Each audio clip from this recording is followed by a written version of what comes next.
की शुरुआत बड़ी खबर के साथ करेंगे।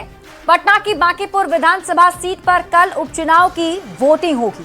दिलचस्प मुकाबले में बीजेपी के सामने आरजेडी प्रत्याशी और खुद प्रशांत किशोर अपनी पार्टी से चुनौती बनकर खड़े हैं। अब इस बेहद दिलचस्प मुकाबले में बीजेपी की प्रतिष्ठा दांव पर लगी हुई है, क्योंकि ये सीट पिछले 30 साल से बीजेपी के कब्जे में रही है। कौन मारेगा बांकीपुर का मैदान, इसका फैसला मतदाता कल तय कर देंगे। उपचुनाव के नतीजे 3 अगस्त को आएंगे, पर इस रोचक मुकाबले में सबसे बड़ा सवाल यही है, बांकीपुर का बाजीगर कौन।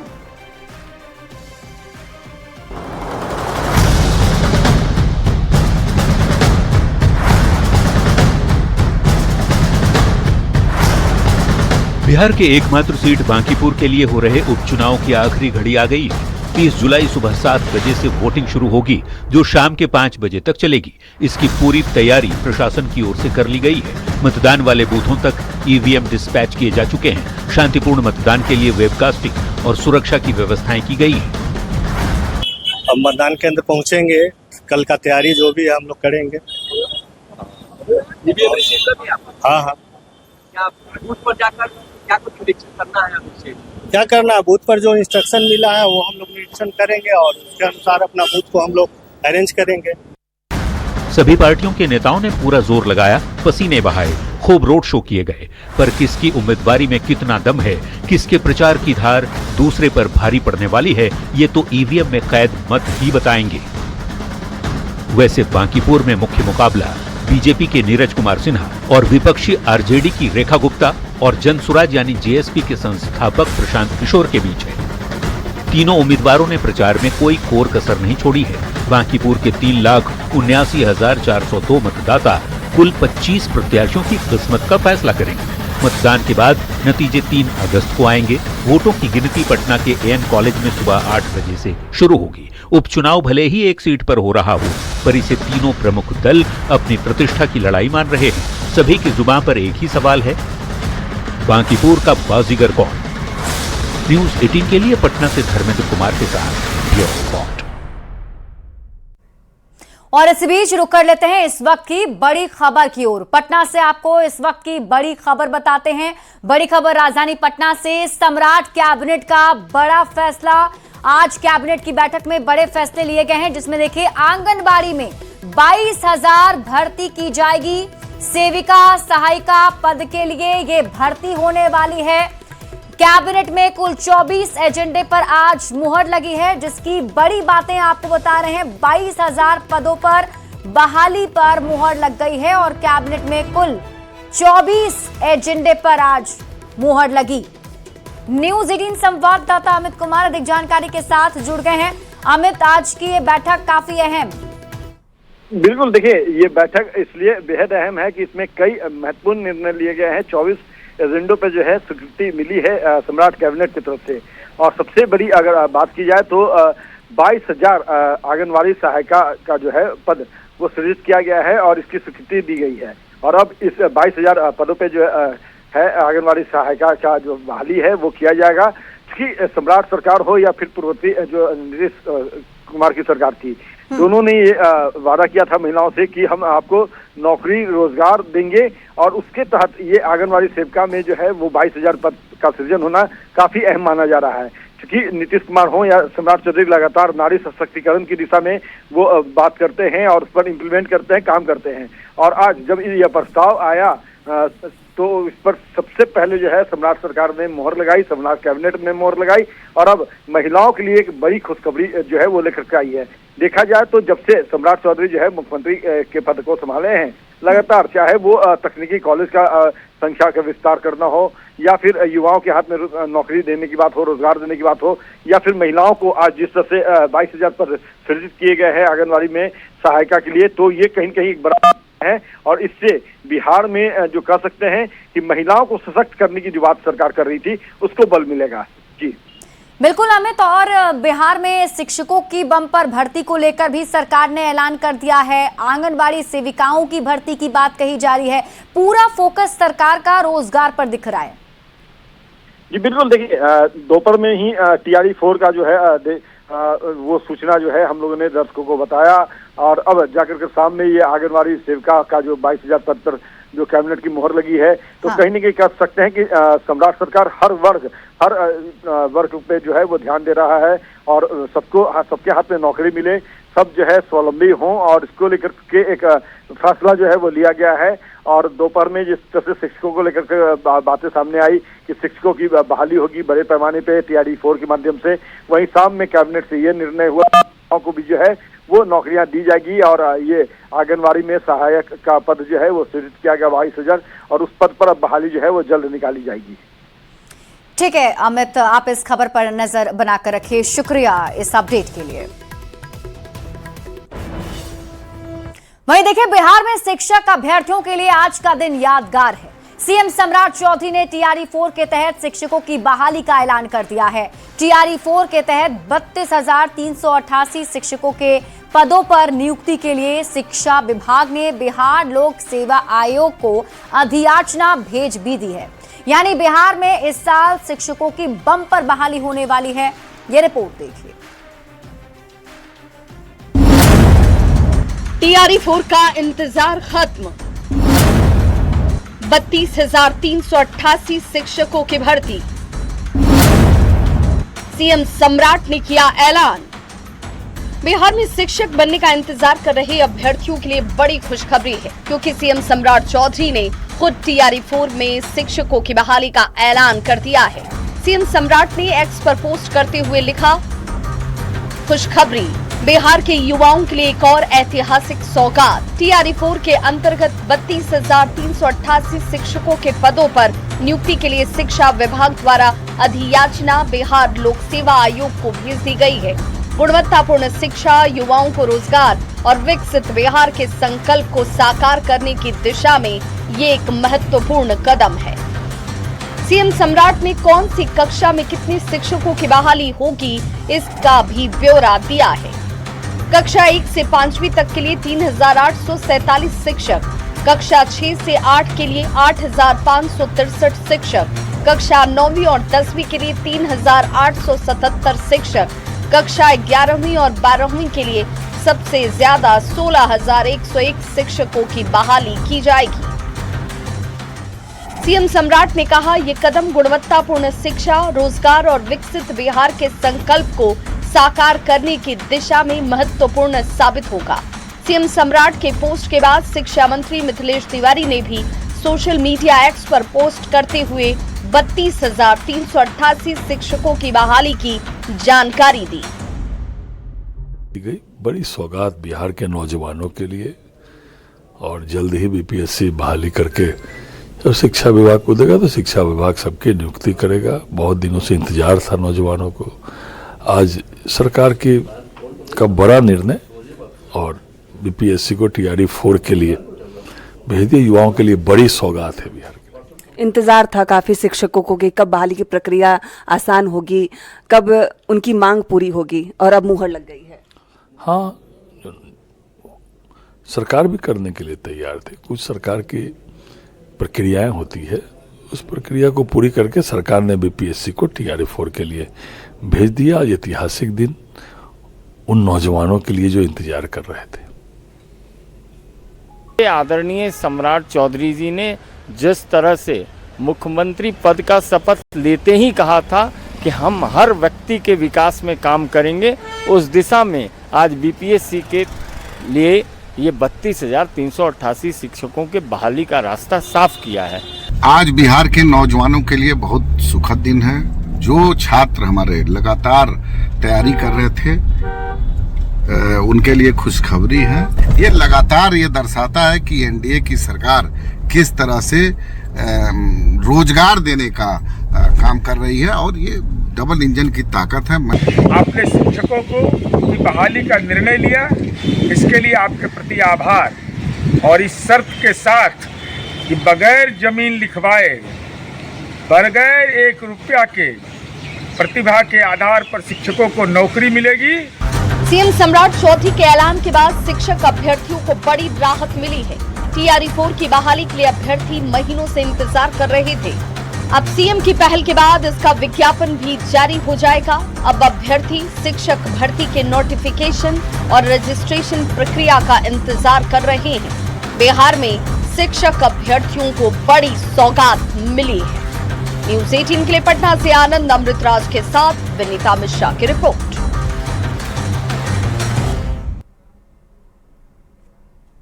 केंद्र सरकार ने anti paper leak bill Lok Sabha में पास करा दिया। इधर बिहार में भी परीक्षा के दुश्मनों पर नकेल कसने के लिए 3 फास्ट ट्रैक कोर्ट का गठन किया गया है। पटना, लखीसराय और पूर्णिया में बनाए गए फास्ट ट्रैक कोर्ट में नीट पेपर लीक से जुड़े मामले पर सुनवाई होगी और 90 दिन के अंदर फैसला सुनाया जाएगा। ये रिपोर्ट देखिए। पेपर लीक पर सुनवाई के लिए 3 फास्ट ट्रैक कोर्ट का गठन, रोजाना सुनवाई, 3 महीने तक ट्रायल, परीक्षा के दुश्मनों पर कसेगी नकेल, पेपर लीक के दोषी जाएंगे जेल।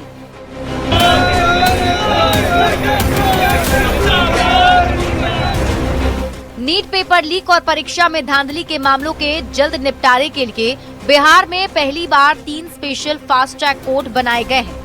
पटना हाईकोर्ट की सहमति पर पटना, लखीसराय और पूर्णिया में इन कोर्ट का गठन किया गया है। एक लोगों के मन में भावना रहती है, अपराधियों के मन में कि अपराध करेंगे, लंबी कानूनी प्रक्रिया होगी, उसमें हमको बहुत हद तक राहत मिलेगा। लेकिन त्वरित कार्रवाई से, त्वरित निष्पादन से और त्वरित फैसला से उनके मन में भय पैदा होगा कि वक्त नहीं मिलने वाला है, अपराध करेंगे, पकड़े जाएंगे, तुरंत कानूनी कार्रवाई होगी। पीएम मोदी के निर्देश पर बने इन अदालतों में पेपर लीक, संगठित नकल और परीक्षा से जुड़ी धोखाधड़ी के मामलों की त्वरित सुनवाई की जाएगी। सार्वजनिक परीक्षा अधिनियम 2024 के तहत होगी सुनवाई। नीट पेपर लीक से जुड़े मामले में सुनवाई करेगी फास्ट ट्रैक कोर्ट। पटना में एडीजे गौरव सिंह को स्पेशल फास्ट ट्रैक कोर्ट की जिम्मेदारी, लखीसराय में एडीजे सीमा भारतीय को फास्ट ट्रैक कोर्ट की जिम्मेदारी, पूर्णिया में एडीजे अमन ठाकुर को फास्ट ट्रैक कोर्ट की जिम्मेदारी। 90 दिन में तीनों कोर्ट को सुनाना है फैसला। नीट पेपर लीक के दोषियों को सजा दिलाने के लिए सरकार एक के बाद एक बड़े फैसले ले रही है। फास्ट ट्रैक कोर्ट का गठन इस बात का सबूत है कि सरकार इस मामले को ठंडे बस्ते में नहीं डालना चाहती और परीक्षा के दुश्मनों को हर हाल में सजा दिलाई जाएगी।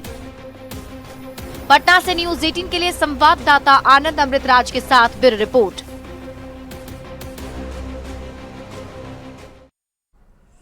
और अब खबर गोपालगंज से है, जहां सांसद डॉक्टर आलोक कुमार सुमन ने लोकसभा में पेपर लीक रोकने के लिए सरकार के पब्लिक एग्जामिनेशन संशोधन विधेयक 2026 का समर्थन किया।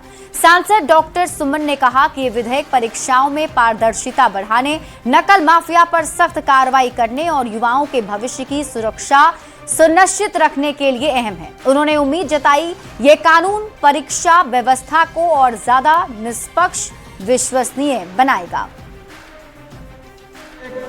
व्यापक नेशनल एग्जामिनेशन इंटीग्रिटी फ्रेमवर्क की आवश्यकता है महोदय, जिससे सुरक्षा, पारदर्शिता, जवाबदेही, तकनीकी और अभ्यर्थी केंद्रित व्यवस्था हो। भारत की युवाओं की मेहनत भारत की सबसे बड़ी पूंजी है। उनकी मेहनत को किसी भी कीमत पर परीक्षा माफिया की कमाई का साधन नहीं बनने देना चाहिए। महोदय, इस बिल की मूल भावना का स्वागत और समर्थन करते हुए अपनी बात को समाप्त करते।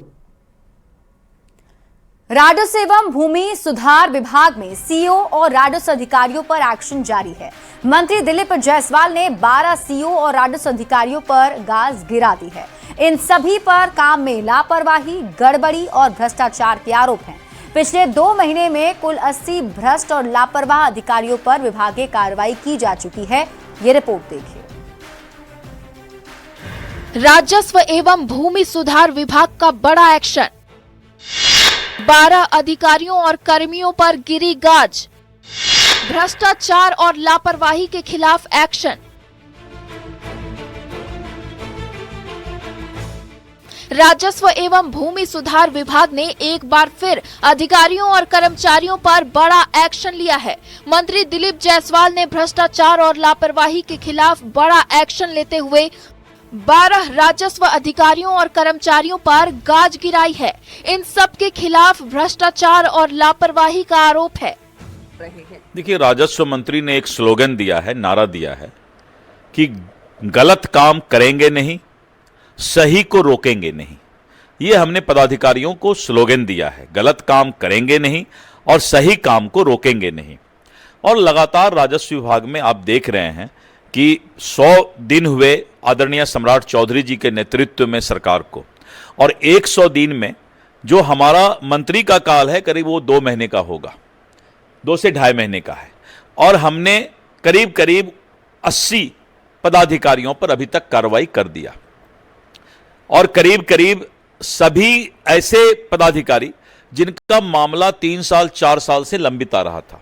ये जो कार्रवाई है, ये कार्रवाई उन सीओ पर है जो करीब करीब 3-4 साल पहले अलग अलग घटना में उन्होंने लापरवाही की थी, भ्रष्टाचार किया था, अनियमितता किया था। जिन अधिकारियों पर गाज गिरी है उनके नाम भी जान लीजिए। अंशु कुमार सिंह, तत्कालीन सीओ औरंगाबाद। अंजलि कुमारी, तत्कालीन सीओ हाजीपुर। दीपक कुमार, सीओ राघोपुर। सुधीर कुमार ओंकारा, तत्कालीन सीओ सासाराम। अरविंद कुमार, राजस्व अधिकारी मुंगेर। रजत कुमार वर्णवाल, सीओ गोपालगंज सदर। उदय शंकर मिश्रा, तत्कालीन सीओ रामनगर। वंदना कुमारी, तत्कालीन सीओ रोसड़ा। रंभू ठाकुर, तत्कालीन सीओ कुढ़नी। अमलेश कुमार, सीओ एकमा। ये वो नाम है जिन पर भ्रष्टाचार, लापरवाही और काम में गड़बड़ी का आरोप है। इन सभी के खिलाफ विभागीय आरोप पत्र गठित किए गए हैं। राजस्व एवं भूमि सुधार विभाग लापरवाह अधिकारियों पर लगातार सख्त है। पिछली सरकार में विजय कुमार सिन्हा के निशाने पर लगातार ऐसे अधिकारी थे। अब मंत्री दिलीप जायसवाल भी कोई कोताही नहीं बरत रहे हैं।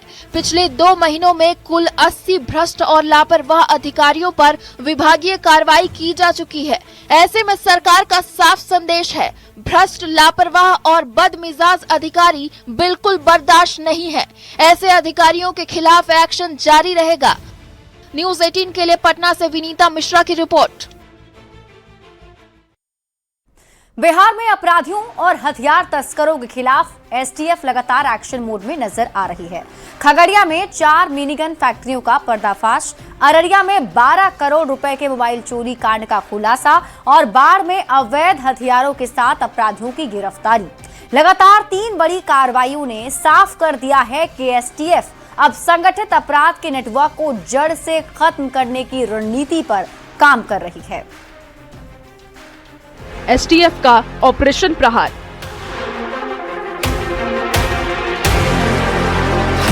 खगड़िया मिनीगन फैक्ट्री का पर्दाफाश।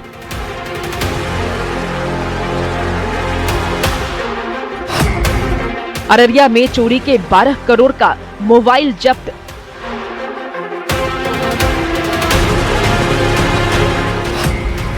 बाढ़ में हथियार माफिया पर एसटीएफ का शिकंजा।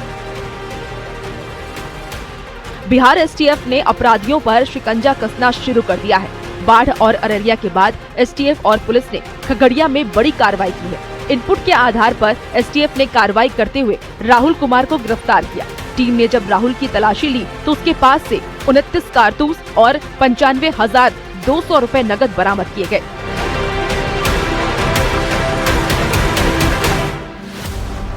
इसके बाद एसटीएफ ने पूछताछ शुरू किया।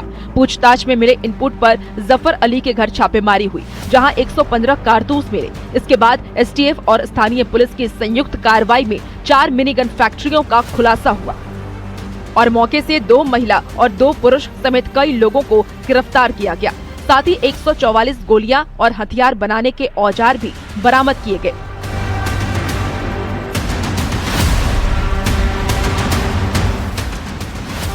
इससे पहले अररिया में 25 जुलाई को करीब 12 करोड़ रुपए के मोबाइल चोरी कांड का भी एसटीएफ ने बड़ा खुलासा किया। ट्रक कंटेनर से चोरी हुए मोबाइल फोन की जांच बिहार से निकलकर दिल्ली, हरियाणा, उत्तर प्रदेश, पंजाब और मध्य प्रदेश तक पहुंची। लगातार छापेमारी के बाद एसटीएफ ने 3658 मोबाइल फोन, नकदी और चोरी में इस्तेमाल की गई कई गाड़ियां बरामद की। पुलिस का दावा है कि चोरी किए गए करीब 80% मोबाइल फोन रिकवर कर लिए गए हैं और पूरे गिरोह के मुख्य साजिशकर्ता गिरफ्त में हैं। 20 जुलाई 2026 को बाढ़ में एसटीएफ और स्थानीय पुलिस ने संयुक्त कार्रवाई करते हुए 2 आरोपियों को अवैध हथियारों के साथ गिरफ्तार किया। जब आरोपियों की तलाश ली गई तो एक देसी कट्टा और 34 कारतूस मिले। लगातार हो रही इन कार्रवाइयों से साफ है कि एसटीएफ अब हथियार तस्करी, संगठित अपराध और अंतर्राज्यीय गिरोहों पर एक साथ शिकंजा कस रही है। सवाल यही है कि क्या ऐसे लगातार ऑपरेशन बिहार में अपराध के नेटवर्क की कमर तोड़ पाएंगे? न्यूज़ 18 के लिए खगड़िया से दिग्विजय कुमार, अररिया से सतीश कुमार मिश्रा और पटना से अमित कुमार के साथ ब्यूरो रिपोर्ट।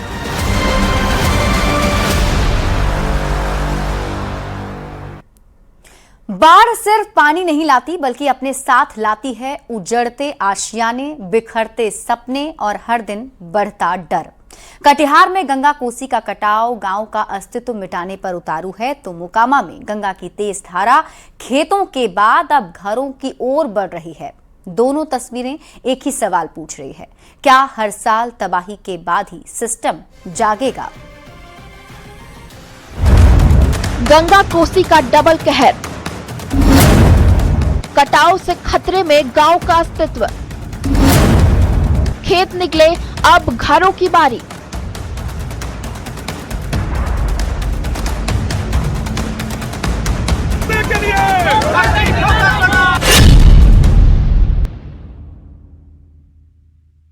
ये 2 तस्वीरें सिर्फ नदी किनारे हो रहे कटाव की नहीं, ये उन परिवारों की हैं जिनकी जिंदगी हर पल गंगा और कोसी की धार के साथ बहती जा रही है।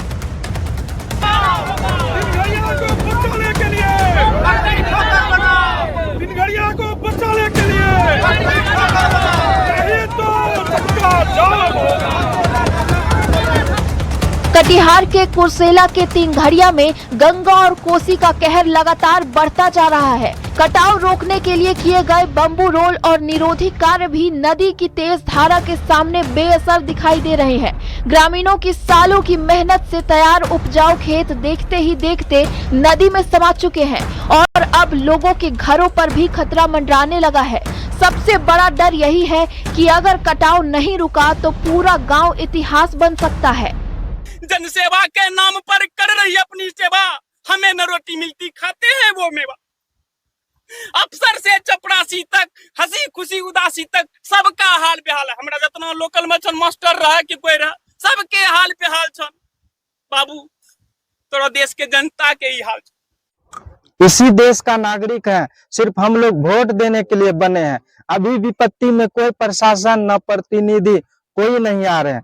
ये सारा सर एक ही लाइन में हम बोलेंगे, जनप्रतिनिधियों के साथ साथ प्रशासन भी अब हम लोगों के साथ खेल खेल रही है। उधर राजधानी पटना जिले के मोकामा की औटा पंचायत में भी हालत कम भयावह नहीं है। करीब 3 किलोमीटर लंबे इलाके में गंगा लगातार जमीन काट रही है। नदी की तेज धारा हर दिन खेतों को निगल रही है और अब लोगों के आशियाने भी खतरे की जद में आ गए हैं। ग्रामीणों का आरोप है कि अगर मानसून से पहले कटाव रोधी कार्य समय पर शुरू हो जाता तो आज इतनी बड़ी तबाही का सामना नहीं करना पड़ता। अब जब हालात गंभीर हो चुके हैं तब जल संसाधन विभाग युद्ध स्तर पर बचाव कार्य में जुटा है। कैंप का भी खतरा है, प्लस मोटा गांव का भी खतरा है ना, क्योंकि पानी जिस हिसाब से बढ़ रही है आगे चलकर बहुत नुकसान देने वाली है। क्या लग रहा है कार्य उस स्तर से हो रहा है जिस तरह से होना चाहिए? जितना हम लोग जिस हिसाब से देख रहे हैं काफी नियरेस्ट आ गया गंगा जी। रुक जाता कटाव, अगर जो रुक जाता तो नहीं सटता ना पानी। कटिहार हो या मोकामा, दर्द एक जैसा है। एक तरफ किसान अपनी जमीन को नदी में समाते हुए बेबस नजर से देख रहे हैं तो दूसरी तरफ परिवार इस डर में जी रहे हैं कि अगला नंबर उनके घर का ना हो। बच्चों का भविष्य, बुजुर्गों की जिंदगी भर की कमाई और परिवारों की उम्मीदें, सब कुछ नदी की तेज धार के सामने असहाय दिखाई दे रहा है। ऐसे में कटिहार के जिला अधिकारी का कहना है कि हालात पर लगातार नजर रखी जा रही है। जियो बैग्स हैं, बोरे हैं, बम्बू रोल का जो मटेरियल है वो सारी चीज़ जमा करके रखी गई हैं और एग्जीक्यूटिव इंजीनियर को भी हमने बोला है कि वो लगातार अपने जेईस के माध्यम से निगरानी भी रखें और सूचना मिलती है तो स्वयं भी जा करके उसको देखें ताकि हम लोग यथासंभव लोगों को बचा सके और कोई भी जान माल के नुकसान को रोका जा सके। हर साल बाढ़ आता है, कटाव होता है, गांव उजड़ते हैं और फिर राहत और मुआवजे की घोषणा होती है, लेकिन सवाल आज भी वही है, क्या सिर्फ कटाव रोकना काफी है या फिर उन परिवारों का भविष्य भी बचाना होगा जिनकी पूरी दुनिया गंगा और कोसी की लहरों के साथ बहती जा रही है। न्यूज़ 18 के लिए बाढ़ से अनिरुद्ध और कटिहार से सुब्रत गुहा के साथ ब्यूरो रिपोर्ट। पटना से बड़ी खबर मिल रही है। हेलीकॉप्टर सेवा के नाम पर साइबर ठगी का मामला सामने आया है। सीसीएसयू का बड़ा एक्शन, साइबर ठगी गिरोह का पर्दाफाश किया गया। फर्जी वेबसाइट बनाकर लाखों की ऑनलाइन ठगी की गई है और इस मामले में 2 मुख्य आरोपी भी गिरफ्तार किए गए। फर्जी वेबसाइट से लोगों को शिकार बना रहे थे। बैंक खाते और यूपीआई के जरिए ठगी की रकम की हेराफेरी की जा रही थी। तकनीकी जांच से पूरे साइबर नेटवर्क का खुलासा हो गया है। आरोपियों से लैपटॉप, 4 मोबाइल और डायरी भी बरामद की गई है। न्यूज़ 18 संवाददाता अमित अधिक जानकारी के साथ जुड़ गए हैं। अमित, क्या पूरी जानकारी? देखिए, पूरा मामला जो है वो बिहार सरकार ने जो हाल में हेलीकॉप्टर सेवा शुरू किया है बिहार भ्रमण को लेकर के, उसके आड़ में जो साइबर अपराधी हैं वो ठगी करने का काम कर रहे थे और कई लोगों को उन्होंने चुना लगाया था। फर्जी वेबसाइट बना करके हूबहू जो राज्य सरकार का वेबसाइट है उससे मिलता जुलता हूबहू जो है वेबसाइट बनाया और फिर उसके माध्यम से जो लोग हैं, आम लोग हैं, उनका जो है ऑनलाइन बुकिंग कर लेता था और फिर जब वो जाते थे वहाँ पे हेलीकॉप्टर के पास भ्रमण करने के लिए तो उन्हें पता चलता था कि वो ठगी के शिकार हुए हैं। इसकी लगातार शिकायत जब पहुंची गृह विभाग को तो गृह विभाग ने इसकी जांच का जो है जिम्मा वो सीसीएसयू को दिया और जो सीसीएसयू है साइबर अपराध सुरक्षा इकाई जो है वो उसके अधिकारी जब जांच करने में जुटे तो ये खुलासा हुआ कि ये 2 लोग हैं जो इस तरह से ठगी करने का काम करता है और बाजाब्ता यूपीआई आईडी और जो बैंक खाते हैं उसके माध्यम से जो पैसे की ठगी है वो करने का काम कर रहा था। और जब यूपीआई आईडी के माध्यम से पहले जांच जो है वो आगे बढ़ाया गया, फिर आईपी एड्रेस, जिस आईपी एड्रेस का इस्तेमाल ये लोग कर रहे थे उसकी पहचान की गई और फिर उसके मार्फत इन दोनों को गिरफ्तार किया गया है। एक नालंदा का है और एक शख्स जो है वो नवादा का है। दोनों को गिरफ्तार करके जब पूछताछ किया गया तो इसने अपना गुनाह कबूल किया और इन दोनों आरोपियों के पास से 2 स्मार्टफोन, 2 कीपैड मोबाइल जो है वो बरामद किया गया, एक लैपटॉप बरामद किया गया और जिस तरह से ठगी कर रहा था उसके पूरे नेटवर्क को जो है ध्वस्त किया है यहाँ पे साइबर सुरक्षा जो इकाई है उनके द्वारा। और इसके साथ साथ इनके पास से एक डायरी भी मिली है। उस डायरी में भी पहले भी इन लोगों ने जो ठगी का काम किया साइबर अपराध के रास्ते से उसका पूरा जो है लेखा जोखा लिखा हुआ है। तो उसके आधार पे भी जो जांच है आगे अब जो टीम है साइबर अपराध इकाई की वो करने वाली है। ठीक है अमित, आप इस खबर पर नजर बनाकर रखिए। शुक्रिया इस अपडेट के लिए।